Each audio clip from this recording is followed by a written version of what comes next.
Hangtod karon nagpabiling masaligon ang kadaguan sa perma. Nga wa pa hingpit mapildi, magpadayon pa gyud ang ilang kausa. Padayon silang masaligon nga kadtong tanang nakolekta nila nga mga perma, ila ra to masumeter ngadto sa COMELEC ug maapil to sa kwintada ug magmalampuson ang People's Initiative pag-usab sa 1987 Constitution karong tuiga. Diin man magikan ang talagsaon nga pagsalig sa perma. Nawa pa maluka pa kining ilang kausa.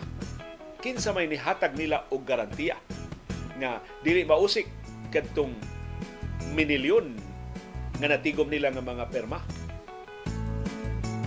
Kinsa man ang mga aliado sa perma. Kinsa man ang ilang mga padrino nga nagpalihok ining ilang kampanya. Mga dagkong opisyal gyud sa gobyerno kini mga opisyala. Kay kung ordinaryong katawhan